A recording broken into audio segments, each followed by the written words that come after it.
사도신경으로 우리의 신앙을 고백하겠습니다. 나는 전능하신 아버지 하나님, 천지의 창조주를 믿습니다. 나는 그의 유일하신 아들 우리 주 예수 그리스도를 믿습니다. 그는 성령으로 잉태되어 동정녀 마리아에게서 나시고 본디오 빌라도에게 고난을 받아 십자가에 못 박혀 죽으시고 장사된 지 사흘 만에 죽은 자 가운데서 다시 살아나셨으며 하늘에 오르시어 전능하신 아버지 하나님 우편에 앉아 계시다가 거기로부터 살아있는 자와 죽은 자를 심판하러 오십니다. 나는 성령을 믿으며 거룩한 공교회와 성도의 교제와 죄를 용서받는 것과 몸의 부활과 영생을 믿습니다. 아멘. 주님께서 우리를 새롭게 하시기 위해 이곳에 부르셨음을 믿습니다. 이 시간 우리와 우리의 힘과 방법을 내려놓고 전심으로 주님 앞에 나아가길 원합니다. 모두 나와 주 경배하네. 인도하신 부르심 따라 우리의 힘과 계획을 내려놓고 주님만 바라보네. 생명 주신 주의 은혜 허물과 죄 고백함으로 주님의 얼굴 진심으로 구할 때 주님은 응답하시네. 이곳에서 주님을 예배하네. 여기까지 우리를 인도하셨네. 능력 우릴 붙드셨네. 주님 앞에 나올 때 이곳에서 우리는 예배하네. 행하시니 함께 노래하네. 우리를 돌이키시는 주의 계획 이곳에 세우셨네. 우리 위해 우리로 회복하시는 주님 찬양합니다.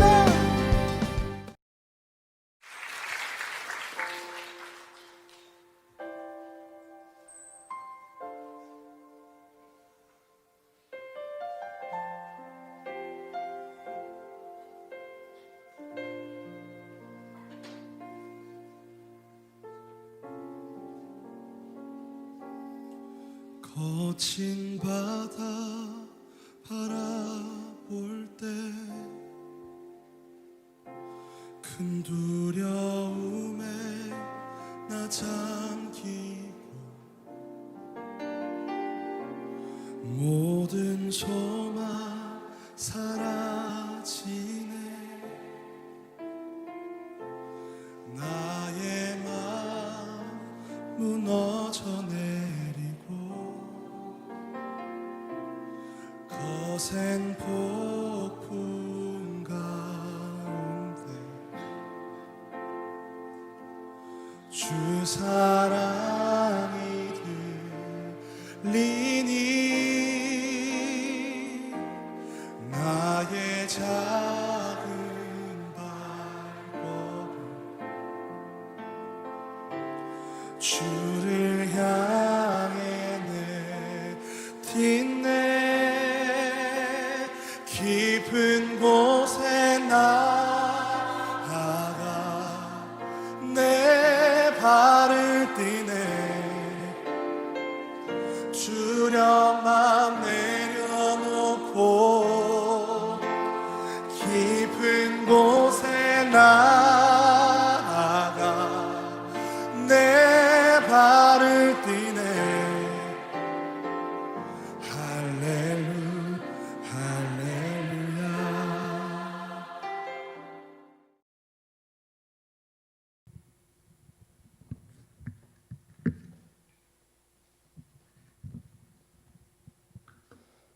하나님, 이렇게 코로나로 어려운 상황 속에서도 영상으로 예배를 드릴 수 있게 해주심을 감사드립니다.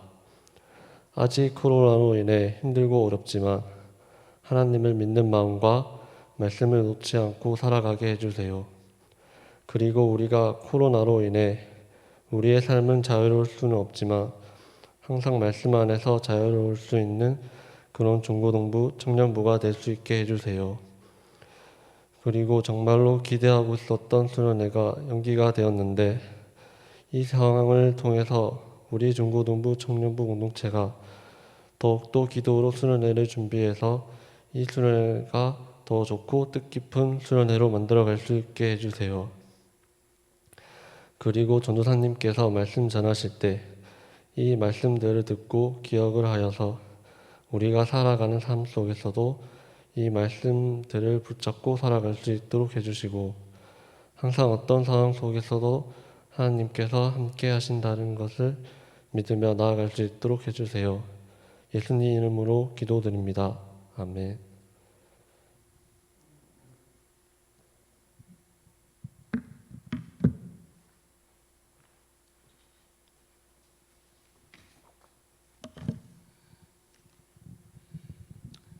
네, 오늘 우리에게 주신 하나님의 말씀은 사사기 21장 25절 말씀입니다.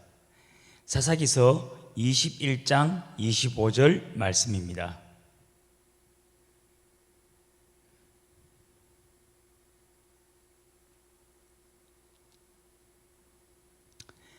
그때에 이스라엘의 왕이 없으므로 사람이 각기 자기의 소견에 옳은 대로 행하였더라.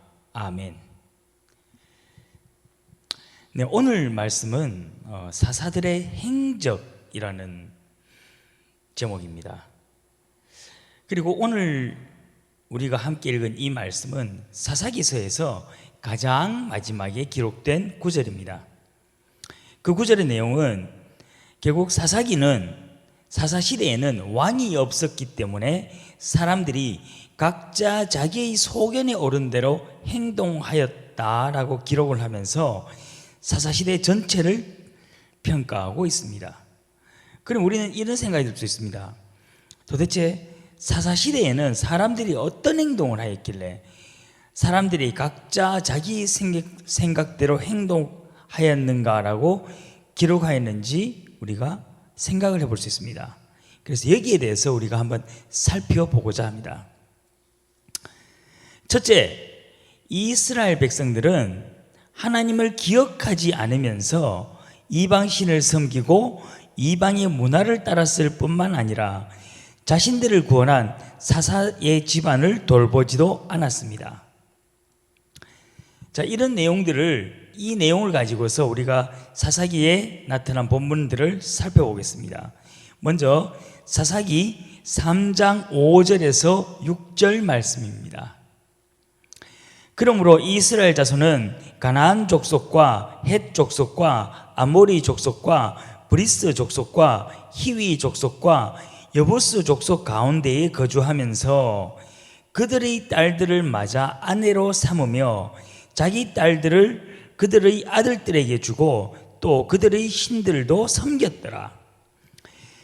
출애굽 이후에 하나님께서 이스라엘 백성들에게 가장 금지한 것 중에 하나가 이방 민족과의 혼인이었습니다. 그러나 이스라엘 백성들은 자신들의 마음대로 혼인하였을 뿐만 아니라 이방의 신들까지도 섬겼다고 기록하고 있습니다. 그 다음 말씀은 사사기 8장 33절에서 35절 말씀입니다. 기드온이 이미 죽음에 이스라엘 자손이 돌아서서 바알들을 따라가 음행하였으며 또 바알 브리스를 자기들의 신으로 삼고 이스라엘 자손이 주위의 모든 원수들의 손에서 자기들을 건져내신 여호와 자기들의 하나님을 기억하지 아니하며 또 여룻바알이라 하는 기드온이 이스라엘에 베푼 모든 은혜를 따라 그의 집을 후대하지도 아니하였더라. 네, 이스라엘 백성들은 기드온의 죽음 이후에 다시 바알 신을 섬겼습니다. 그리고는 하나님을 기억하지 않았고 또 자기들을 구원하여 준 기드온 집안의 사람들도 존중하지 않았다는 것을 알 수 있습니다. 그 다음 말씀은 사사기서 11장 30절에서 31절 말씀입니다. 그가 여호와께 서원하여 이르되 주께서 과연 암몬 자손을 내 손에 넘겨주시면 내가 암몬 자손에게서 평안히 돌아올 때에 누구든지 내 집 문에서 나와서 나를 영접하는 그는 여호와께 돌릴 것이니 내가 그를 번제물로 드리겠나이다 하니라. 여기에 기록된 본문의 사건은 사사 입다라는 인물과 연관된 사건입니다. 이 입다는 사사이면서도 전쟁에 나서기 전에 사람을 번제물로 바치겠다라고 서원을 하였습니다. 사람을 번제물로 바치는 것은 이스라엘의 제사 문화에서는 절대로 용납될 수가 없는 것입니다. 이 사건은 이방 민족들은 그들의 장자라든지 또는 사람들을 번제물로 바쳤습니다. 즉 입다는 사사라는 직분을 가지고 있으면서도 이방 민족의 문화로 서원을 하였고, 그리고 결국에는 자신의 가장 사랑하는 딸을 산제물로 바치는 결과를 초래하였습니다. 그 다음 우리가 두 번째, 이 이스라엘 백성들은 이방 신상을 섬길 뿐만이 아니라 그들은 제사장조차도 자기들 마음대로 세웠고, 제사장들 또한 자신의 유익을 따라 자신들 마음대로 제사장의 직분을 행하였다고 기록되어 있습니다. 여기에 기록된 본문은 사사기 17장 1절에서 5절 말씀입니다. 에브라임 산지에 미가라 이름하는 사람이 있더니 그의 어머니에게 이르되 어머니께서 은 1,100을 잃어버리셨으므로 저주하시고 내 귀에도 말씀하셨더니 보소서 그 은이 내게 있나이다. 내가 그것을 가졌나이다 하니 그의 어머니가 이르되 내 아들이 여호와께 복받기를 원하노라 하니라. 미가가 은 1,100을 그의 어머니에게 도로 주매 그의 어머니가 이르되 내가 내 아들을 위하여 한 신상을 새기며 한 신상을 부어 만들기 위해 내 손에서 이 은을 여호와께 거룩히 드리노라. 그러므로 내가 이제 이 은을 내게 도로 주리라. 미가가 그 은을 그의 어머니에게 도로 주었으므로 어머니가 그 은 200을 가져다가 은장색에게 주어 한 신상을 새기고 한 신상을 부어 만들었더니 그 신상이 미가의 집에 있더라. 그 사람 미가에게 신당이 있으므로 그가 에봇과 드라빔을 만들고 한 아들을 세워 그의 제사장으로 삼았더라. 미가라는 사람의 어머니는 자신의 마음대로 저주를 하였고 또 그 저주한 대상이 자기 아들임을 알고 나니 그 아들을 향해서 다시 축복을 하기도 합니다. 여기 본문에 나타난 단어 중에서 에봇이라는 것은 제사장이 입을 수 있는 의복입니다. 오늘로 따지면은 우리 목사님들께서 입으시는 가운과 같은 거죠. 네. 그렇게 생각하면은 우리가 이해하기 쉬울 것 같습니다. 그리고 드라빔이라는 것은 성인 남자의 손바닥 크기보다도 조금 작습니다. 그렇게 새긴 조각상으로서 이 드라빔은 무엇이냐면은 가정의 수호신상입니다. 한마디로 말해서 이방의 신상이라고 생각하면 됩니다. 그 다음에 신당이라는 것은 무엇이냐면은 오늘날 우리가 잘 알고 있는 점집 비슷한 것입니다. 그리고 여기서 나타난 미가라는 인물의 집안을 살펴보면은 이방의 신을 섬길 수 있는 완벽한 준비를 갖추어진 상태입니다. 그리고는 그들은 자신의 마음대로 제사장을 세웁니다. 마지막 5절 말씀에 보면은 자기 중에 한 아들을 세워서 제사장으로 삼는 것이 나타납니다. 그 다음 본문은 사사기 18장 19절에서 20절 말씀입니다. 그들이 그에게 이르되 잠잠하라. 내 손을 입에 대라. 우리와 함께 가서 우리의 아버지와 제사장이 되라. 내가 한 사람의 집의 제사장이 되는 것과 이스라엘의 한 지파 한 족속의 제사장이 되는 것 중에서 어느 것이 낫겠느냐 하는지라. 그 제사장이 마음에 기뻐하여 에봇과 드라빔과 새긴 우상을 받아가지고 그 백성 가운데로 들어가니라. 여기 일어난 사건은 우리 조금 전에 있었던 미가라는 집안의 어떤과 연관이 됩니다. 여기서 나타난 이 그들 한 지파는 이스라엘 지파들 중에서 단 지파에 해당되는 사건입니다. 단 지파, 여러분 생소하시죠? 예. 이 단 지파는 이 후손들이 미가 집안의 제사장으로 섬기는 사람을 중간에 자신들이 마음대로 자신들 지파의 제사장이 될 것을 요구하고 있습니다. 그에게 한 말이 무엇입니까? 한 사람의 집안의 제사장하고 우리 한 지파의 제사장하고 어느 자리가 더 좋겠느냐? 넌 와서 우리 지파의 제사장이 되어달라. 또 이렇게 요구를 하니까는 이 제사장은 어떻게 움직입니까? 이 단지파의 요구를 그대로 또 받아들입니다. 제사장이라는 하나님의 사람의 이 직분이 사람들의 이익에 따라서 움직이는 직분이 되어버렸습니다.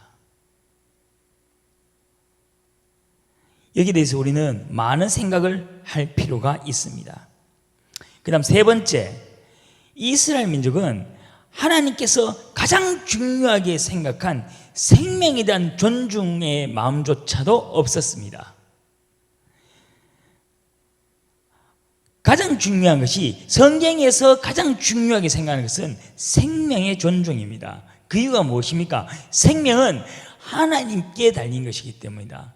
하나님께서 생명을 주셨고 그 생명의 근원이 하나님이기 때문에 생명에 대한 존엄성이 가장 중요한 성서의 정신임에도 불구하고 그들은 그 생명에 대한 존중이 전혀 없었습니다.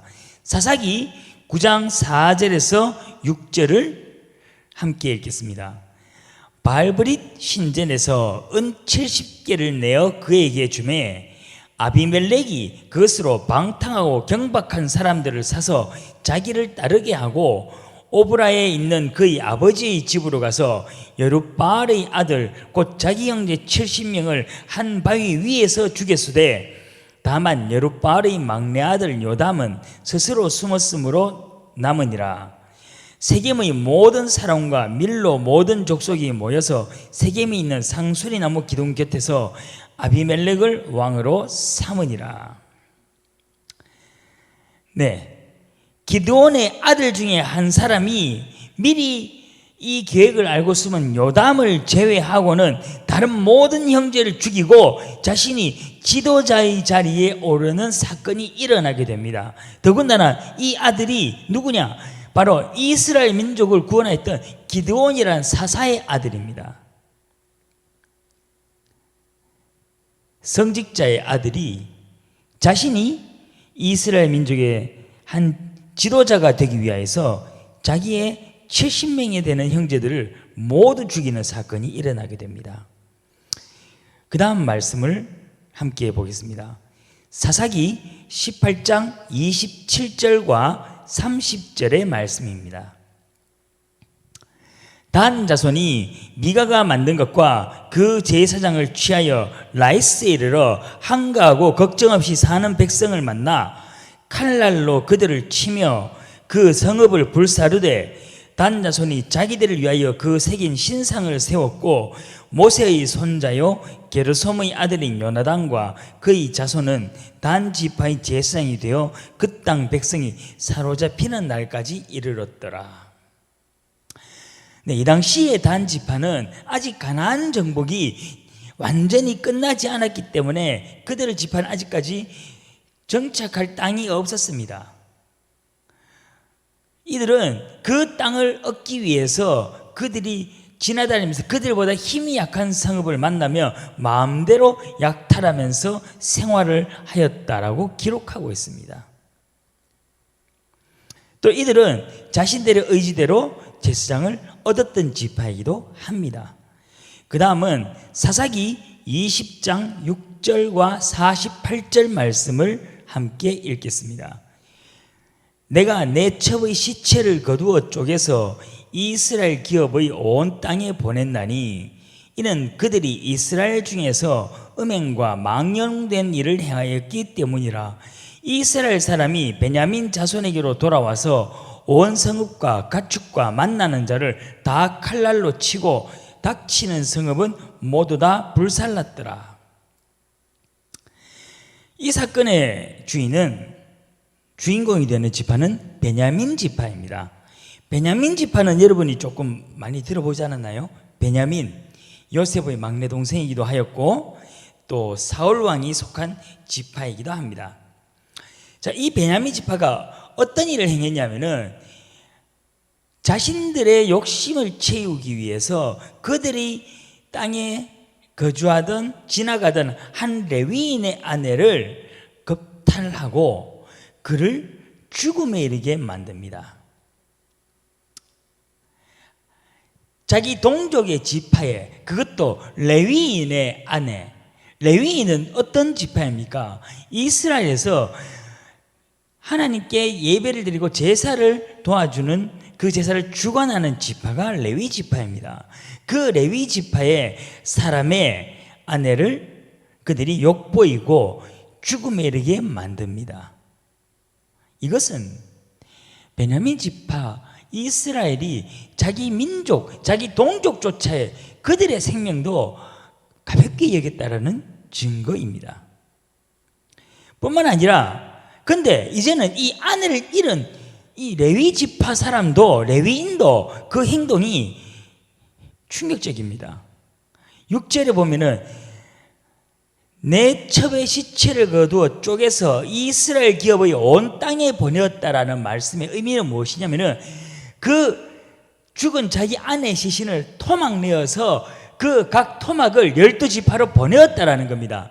내 아내가 이렇게 억울한 죽음을 당했습니다라고 호소하기 위해서 아내의 시체에 손을 대었다라는 것입니다.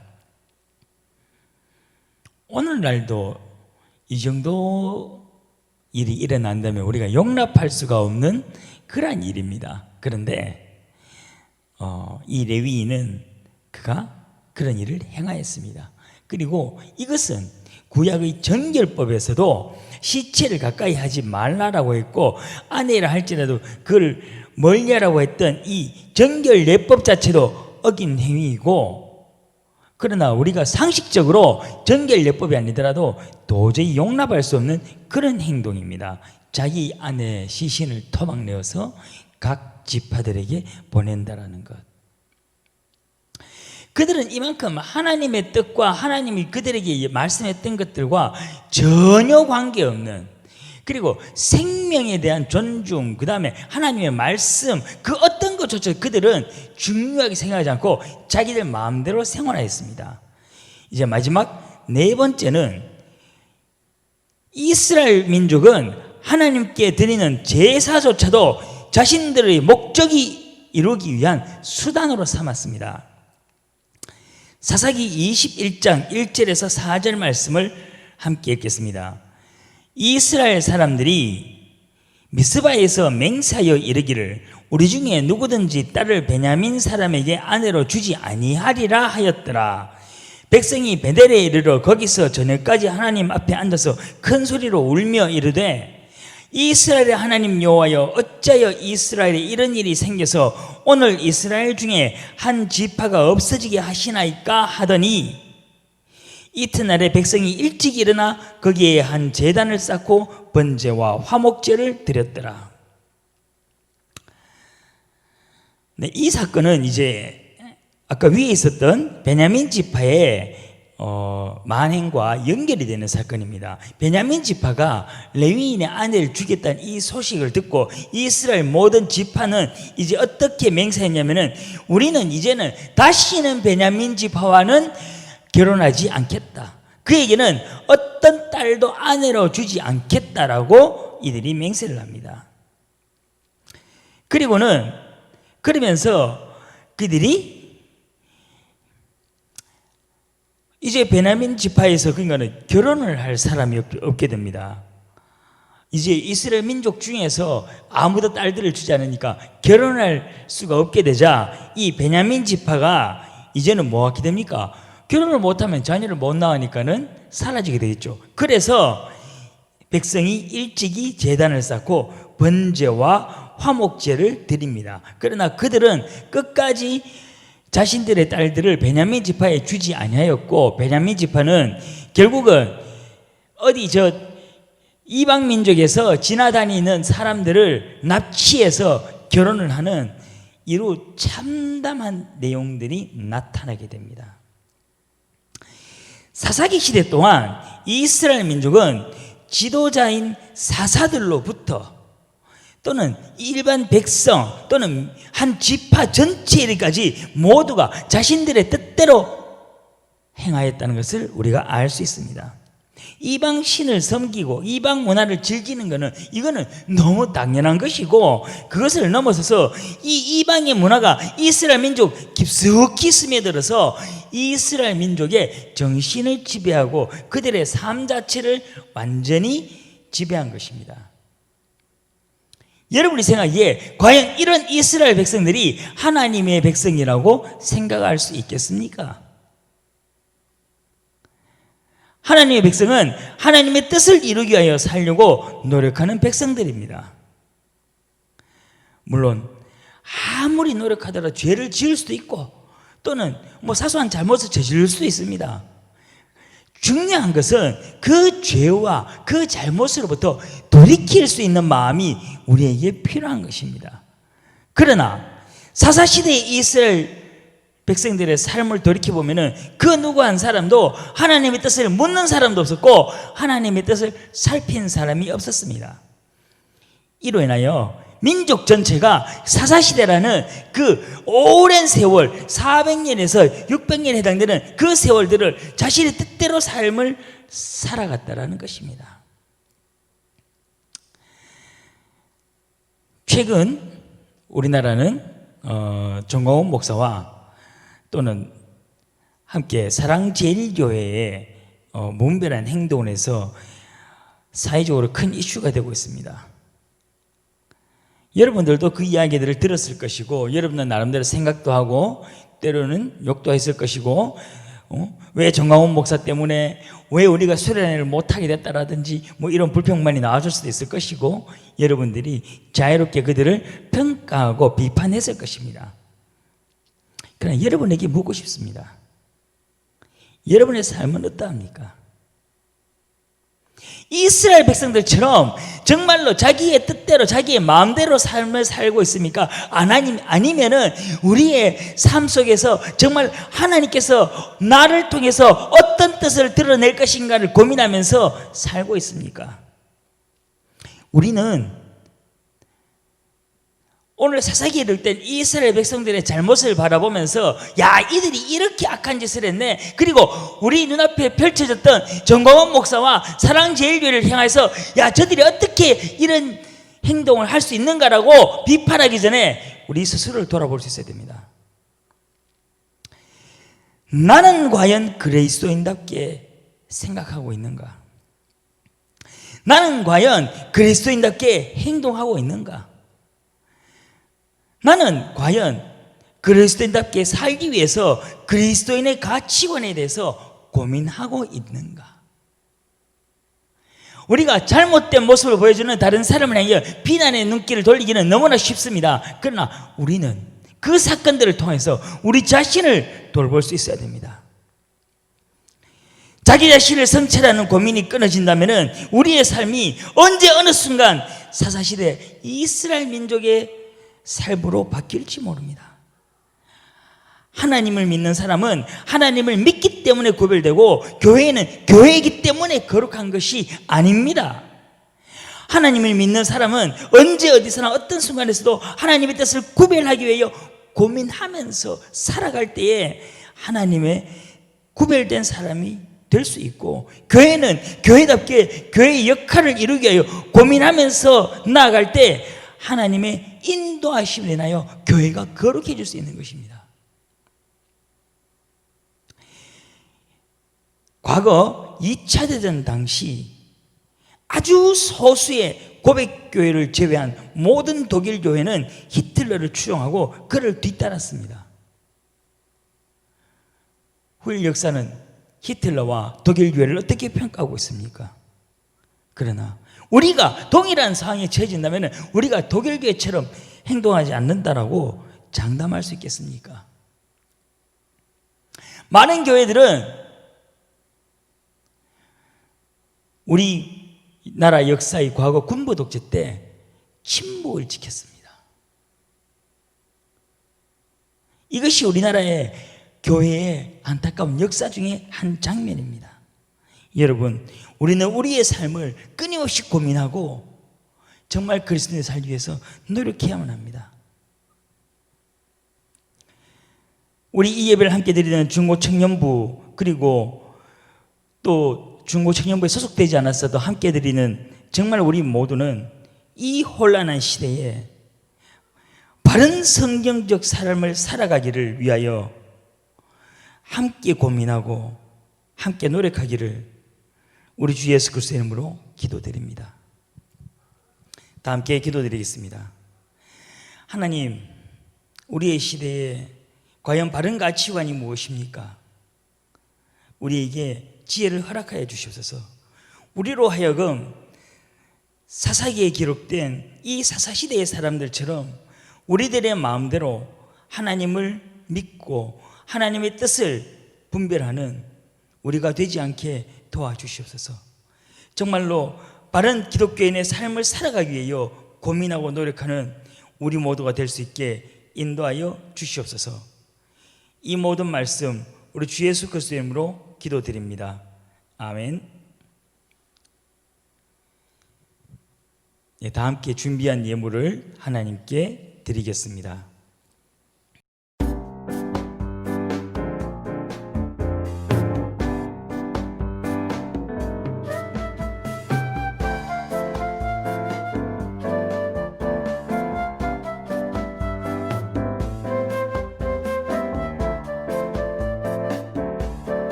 기도드리겠습니다. 하나님, 이 시간 우리가 준비한 예물을 하나님께 드립니다. 그러나 하나님, 우리가 이 예물을 통해서 정말 우리의 물질만을 바치는 것이 아니라 우리의 삶을 하나님께 바칠 수 있는 그러한 우리 중고청 공동체 될 수 있게 인도하여 주시옵소서. 우리 각 사람이 하나님의 사람으로서 살아가기에 너무나 부족한 것을 알지만은 하나님의 인도하심으로 하나님의 도우심을 따라서 우리가 하나님의 사람답게 살아갈 수 있게 도와주시옵소서. 우리 앞에 놓여진 상황들을 바라보면서 하나님의 뜻을 생각하며 정말 무엇이 성경적인 삶이며 무엇이 하나님이 기뻐하시는 합당한 삶인가 돼서 고민하면서 우리가 이 혼란한 시대를 살아갈 수 있게 인도하여 주시옵소서. 이 모든 말씀 우리 주 예수 그리스도의 이름으로 기도드립니다. 아멘. 네, 주기도문으로 예배를 마치기 전에 광고를 먼저 하나 하겠습니다. 첫 번째, 우리가 그렇게 준비하던 기다리던 2020년도 중고청년합 여름수련회가 연기되었습니다. 그런데 이 수련회는 지역의 코로나 바이러스 전염 상황을 지켜보면서 계속해서 준비를 하고 있습니다. 여러분들도 이 여름 수련회를 위한 지속적인 기도를 부탁드립니다. 또한 두 번째, 오늘부터 중고청 연합 예배는 영상 예배로 드려집니다. 주일 오전 10시에 영상을 올려드리겠습니다. 그 다음 세 번째, 현재 사회적 이슈가 되고 있는 정광훈 목사와 한기총에 대해서 알려드립니다. 정광훈 목사는 소속 교단인 백석 대신으로부터 면직 출교된 이후 현재 스스로 교단을 만들어서 목사직을 이어가고 있습니다. 대부분이 정통 교단에서 정광훈 목사의 이단성에 대해서 논의하고 있습니다. 백석 대신이라는 교단은 대한예수계 장로의 합동의 한 분파로서 우리가 알고 있는 백석대학교 그리고 대신대학교를 중심으로 이루어진 교파입니다. 또한 한기총은 한국기독교 총연합회의 줄여진 표현입니다. 본단체는 처음에는 한국 기독교의 연합을 이루기 위해서 모든 정통교단들이 뜻을 합하여 세운 단체입니다. 그러나 현재는 예장통합, 예장합동, 순복음, 감리교, 성결교, 침례교 등 거의 모든 우리나라의 주요 정통교단들이 탈퇴한 단체로서 더 이상 한국 교회를 대표하는 단체가 아니라는 사실을 밝혀드립니다. 함께 예배드리는 우리 학생들과 청년들은 이 점을 참고해 주시기 바랍니다. 네, 주기도문으로